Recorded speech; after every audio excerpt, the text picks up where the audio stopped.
Did you know that the most brilliant mind in the Roman Empire was brutally murdered for being too smart? Her name was Hypatia of Alexandria. In 400 AD, she was the greatest mathematician and astronomer alive. Students traveled from across the Mediterranean just to hear her teach. She could solve problems that stumped the brightest scholars. But Alexandria was changing.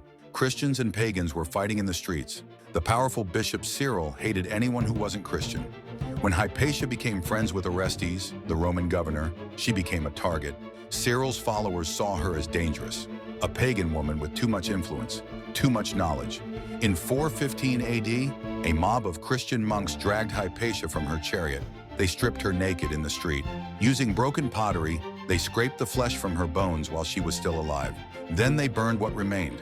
With Hypatia's death, the ancient world's greatest library fell silent. The Dark Ages had begun. One woman's murder marked the end of 1,000 years of learning.